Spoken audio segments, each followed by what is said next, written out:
I want to ask you to choose 5 records that defined you as a person and as an artist, and tell a little bit about each That's of the difficult. records.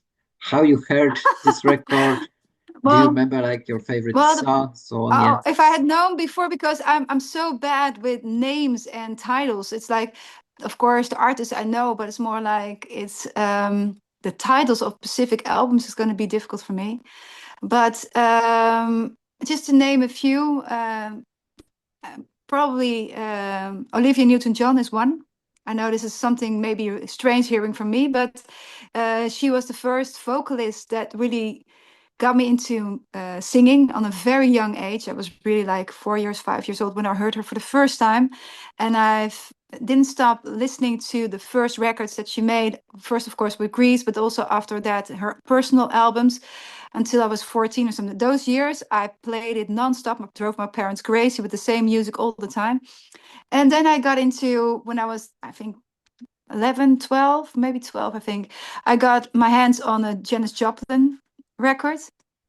And what I loved about Janis Joplin is she gave it all on stage. You know, she was almost crying and screaming, and it wasn't always beautiful, but the rawness and the intenseness of her voice and how she performed. I saw the live footage on television one day, and I was like, you know, that lady, wow, she knows, she feels the music. You know, it's a Yeah. different level again. So was it And her record or was it her previous earlier stuff? it was a piece of my heart that I heard first time, Okay. and then I decided to buy some records from her. Mm-hmm. And then I saw the movie about her life, which brought me to Yeah. tears. And then Nirvana is one of the bands that really got me into a little bit heavier music. I was always a grunge girl before I became a metal girl. And so they got me into the heavier stuff together with Metallica, I guess.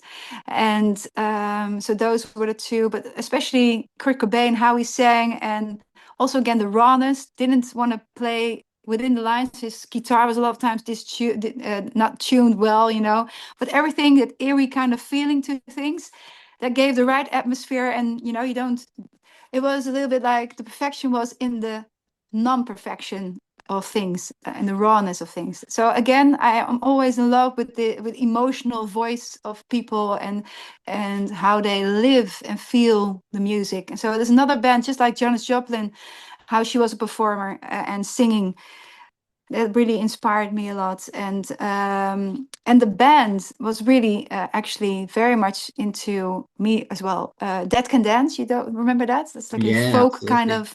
Yeah. She sang all the vocalist of Dead Can Dance. She did the Gladiator big anthem song of the films. She's like this huge yeah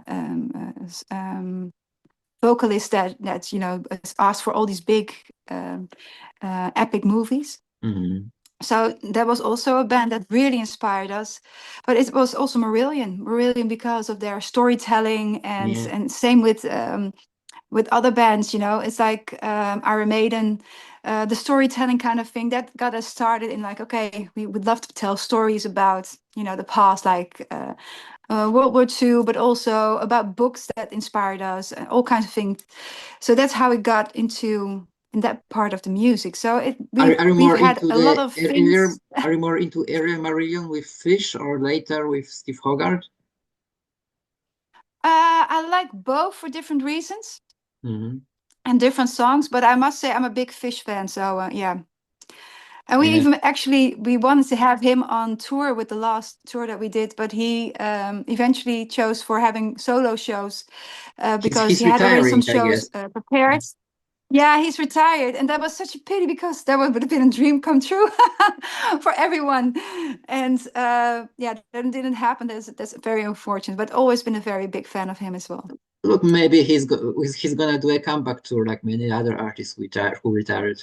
Oh, yeah, maybe.